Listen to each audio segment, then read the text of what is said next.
স্বাগত ডিবিসি সংবাদে আপনাদের সাথে আছি অর্থমিতা তরফদার। এবার জানাবো খবরের বিস্তারিত। দেশে আজ চাঁদ দেখা গেলে কাল ঈদুল ফিতর উদযাপন হবে। এদিকে আজও রাজধানী ছেড়ে যাচ্ছেন অনেকে।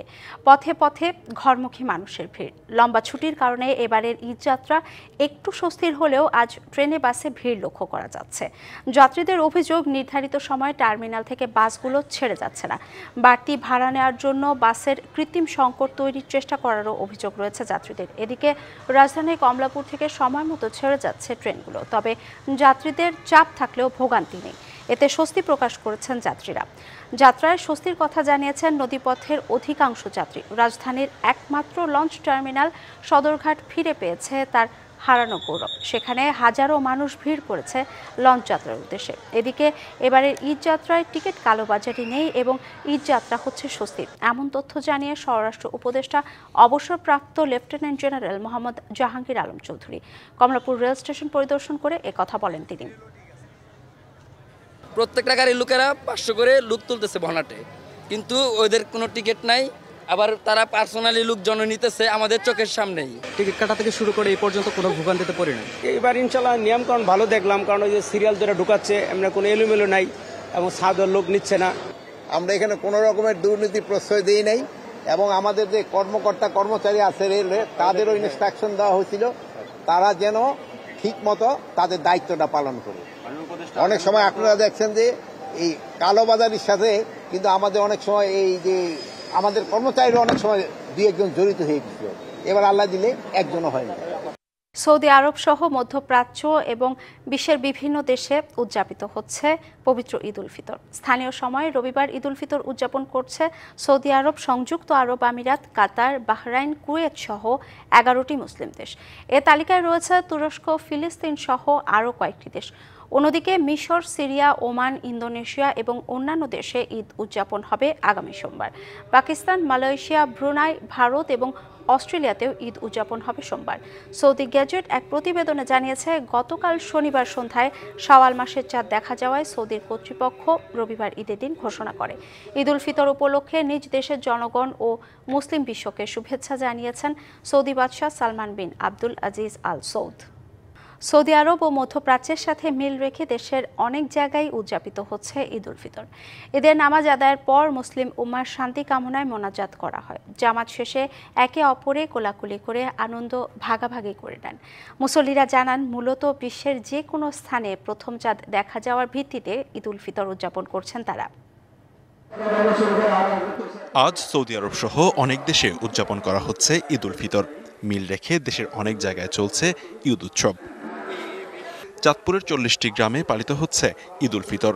হাজীগঞ্জ উপজেলার শারদা দরবার শরীফ সংলগ্ন ঈদগাহ মাঠে সকাল 9টায় ঈদের প্রথম জামাত হয়। তাদের যে চন্দ্রতা মাসের যে ইয়াগুলো এতে দেখা যায় যে 29 চাঁদে 30 এতে কারণে ওনারাও ঈদ করে, আমরা করি। বাস সৌদি আরবের সাথে ঈদ করি না, আমরা হচ্ছে হানাফি মাযহাবের চূড়ান্ত সিদ্ধান্ত ফিখের মাসালা অনুযায়ী সুমুলি রুয়াতি অফতুলি রুয়াতি, বিশ্বের কোথাও যদি চাঁদ দেখা যায় সে খবর অনুযায়ী আমরা ঈদ রোজা পালন করে থাকি। বিশ্বের যে কোনো জায়গায় প্রথম চাঁদ দেখা যাওয়ার ভিত্তিতে চাঁদপুরের 40টি গ্রামে ঈদ উদযাপন হয়ে থাকে। হাজীগঞ্জের শারদা দরবার শরীফের মরহুম পীর আল্লামা মোহাম্মদ ইসাক চৌধুরী 1928 সালে এই প্রথা চালু করেন। আমরা যে সূত্রটা অবলম্বন করি সেটা হলো শরঈ সিদ্ধান্ত, পৃথিবীর যে কোনো এক জায়গায় চাঁদ দেখা গেলে এবং নির্ভরযোগ্য সূত্রে সেই সংবাদ পাওয়া গেলেই ঈদ রোজা পালন করতে হয়। মাদারীপুরের 25টি গ্রামে চলছে ঈদ উৎসব। সদর উপজেলার চরকালিকাপুর সরকারি প্রাথমিক বিদ্যালয় মাঠে সকাল 9টায় ঈদের প্রধান জামাত অনুষ্ঠিত হয়। আজকে ভালো একটা সুন্দর পরিবেশে আমরা নামাজ আদায় করলাম। আল্লাহ পাক আমাদের উপরে রহমত নাজিল করুক। অনেক বছর ধরে কই আসতেছি, আর ইনশাআল্লাহ আগামীতে যে কয়দিন বাঁচায় এই কয়দিন আমরা এইটা করেই যাব। শরীয়তপুরের সুরেশ্বর দরবার শরীফে নামাজ শেষে বিশ্ব উম্মার জন্য শান্তি কামনা করেন দরবার শরীফের ভক্ত অনুরাগী মুসল্লিরা। ফরিদপুরে 14টি গ্রামে উদযাপন হচ্ছে ঈদ। কয়েকটি মসজিদে 11টা পর্যন্ত চলে ঈদের জামাত। পটুয়াখালীতে 27 গ্রামে ঈদুল ফিতর উদযাপিত হচ্ছে। সকাল 9টায় সদর উপজেলার বদরপুর দরবার শরীফের মসজিদে প্রধান জামাত অনুষ্ঠিত হয়। চাঁদ যে জায়গায় দেখা যাবে সে জায়গা থেকেই আমরা এটা পালন করি।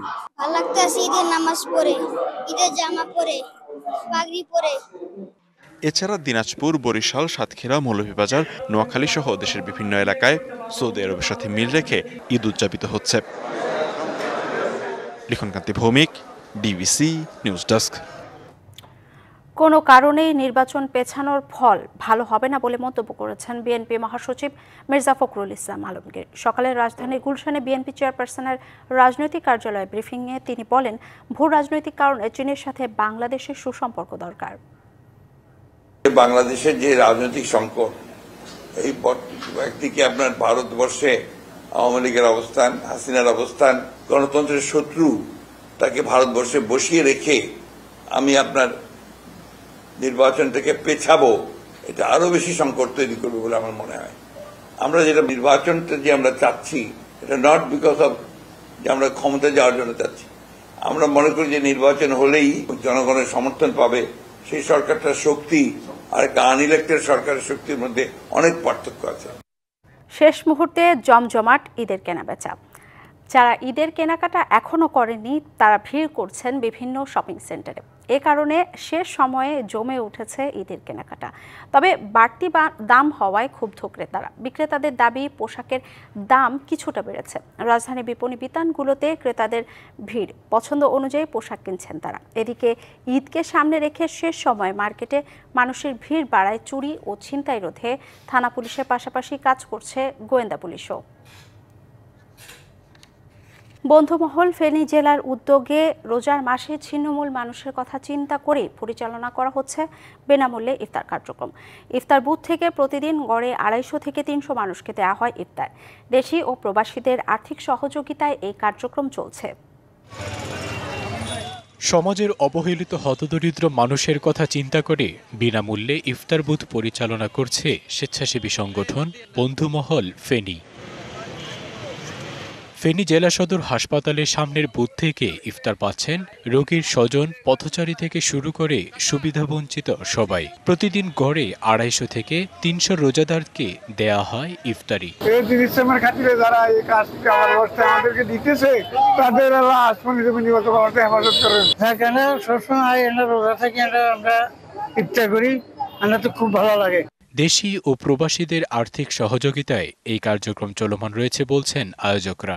10 মিনিট আগে আমাদের ইফতার বুথটা চালু করি, যাতে এখানে যারা ইফতারের অসহায় অবস্থা থাকে বা ইফতার কিনতে পারতেছে না বা সময়ের জন্য ইফতার পাচ্ছে না, তারা যেন আমাদের ইফতার ব্যাংক থেকে আমার একটা ইফতারের উপহার এবং একটা ফানি নিয়ে তাদের ইফতারটা শেষ করতে পারে। বন্ধুমহলের উদ্যোক্তা প্রবাসী তরুণ যেগুলো মাইনের উদ্যোগেই একজাক তরুণের প্রচেষ্টায় এবং কষ্টের প্রতিফল হিসাবে পাচ্ছে।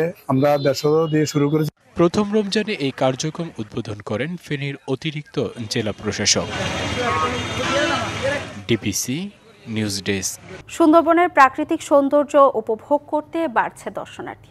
প্রকৃতিপ্রেমীদের আগমনে বন বিভাগ যেমন রাজস্ব পাচ্ছেন, সেই সঙ্গে আর্থিকভাবে লাভবান হচ্ছেন সংশ্লিষ্ট ব্যবসায়ীরা। তবে বনের একটি স্পটে একসঙ্গে দর্শনার্থীদের ভ্রমণের কারণে ঝুঁকি বাড়ছে বলছেন পরিবেশবিদরা। বনের পরিবেশ ও প্রতিবেশ রক্ষায় প্রয়োজনীয় ব্যবস্থা নেওয়ার দাবি সুন্দরবন প্রেমীদের।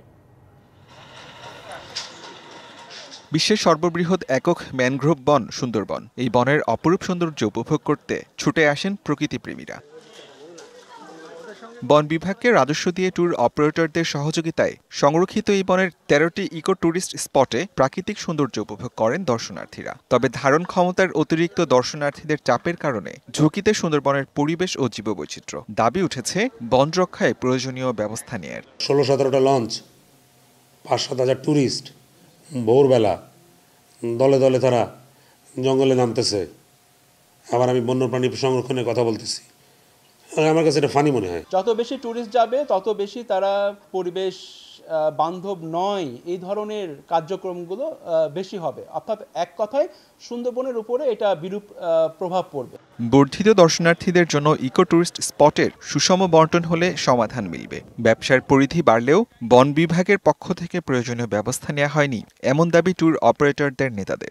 প্রতিনিয়ত ট্যুরিস্টের সংখ্যাও বাড়ছে, পর্যটকবাহী লঞ্চের সংখ্যাও বাড়ছে, কিন্তু সেই তুলনায় স্পটগুলো যেখানে পর্যটক নিয়ে যাওয়া হয় তার ফ্যাসিলিটিজের কোনো পরিবর্তন ঘটানো হয় নাই। এখন আমরা যে ট্যুরিজমটা করছি সেটা ট্যুরিজম ফ্রেন্ডলি করতে গেলে অবশ্যই এখানে নিয়ন্ত্রণ থাকবে, কিছু নীতি থাকবে, নিয়ম থাকবে এবং সেটা সবার মানতে হবে। বন বিভাগের মানতে হবে, যারা ট্যুর অপারেট করেন তাদের মানতে হবে। বনের স্বাস্থ্য ঝুঁকির বিষয়টি বিবেচনা নিয়ে প্রয়োজনীয় ব্যবস্থা গ্রহণের আশ্বাস এই বন কর্মকর্তার। আমরা এই চাপটিকে কন্ট্রোল করার জন্য সর্বাত্মক চেষ্টা করছি। আমাদের নীতিমালা রয়েছে, সেটিকে ভ্রমণ নীতিমালা, সেটিকে আরও আপডেট করছি। সুন্দরবনকে ক্ষতি না করে যতটা কম সম্ভব এর উপরে ইম্প্যাক্ট ফেলা যায়। বন বিভাগের হিসাব অনুযায়ী 2001-02 অর্থ বছরে রাজস্ব আদায় হয়েছিল 11,37,000, যা 2023-24 অর্থ বছরে বেড়ে হয় 3,61,00,000। বর্তমান পরিস্থিতিতে সুন্দরবন ভ্রমণের সংশোধিত নীতিমালা প্রণয়ন এবং বাস্তবায়ন দরকার বলে মনে করেন সুন্দরবন প্রেমীরা। DVC news desk. ভয়াবহ ভূমিকম্পে এ পর্যন্ত মৃতের সংখ্যা 1600 ছাড়িয়েছে। দেশটির সামরিক বাহিনীর সর্বশেষ তথ্য অনুযায়ী এখন পর্যন্ত প্রাণহানি হয়েছে 1644 জনের। থাইল্যান্ডে মৃতের সংখ্যা বেড়ে দাঁড়িয়েছে 17 জনে। নিখোঁজ এখনও 83 জন। শুক্রবারের ভয়াবহ ভূমিকম্পে হতাহত হয়েছে 3400 জনের বেশি। এ সংখ্যা আরও বাড়তে পারে বলে আশঙ্কা কর্তৃপক্ষের। ভারী ও প্রয়োজনীয় যন্ত্রপাতির অভাবে লোকজন খালি হাতে উদ্ধার প্রচেষ্টা চালাচ্ছে। শনিবার ব্যাংককে ধসে পড়া 33 তলা ভবনের নিচের স্থানটিতে উদ্ধার কাজ অব্যাহত রয়েছে। বিবিসি জানিয়েছে, মিয়ানমারের দ্বিতীয় বৃহত্তম শহর মান্দালে ধ্বংসস্তূপের নিচে চাপা পড়া অনেককে এখনও উদ্ধার করা সম্ভব হয়নি। ধ্বংসাবশেষের নিচে প্রায় অর্ধশত মানুষ আটকা পড়ে আছেন। স্থানীয় কর্তৃপক্ষকে অনুসন্ধান ও উদ্ধার প্রচেষ্টা চালিয়ে যেতে এবং যে কোনো জরুরি প্রয়োজনে সাড়া দেওয়ার নির্দেশ দিয়েছেন মিয়ানমারের জান্তা সরকারের প্রধান জেনারেল মিন অং হলাইং।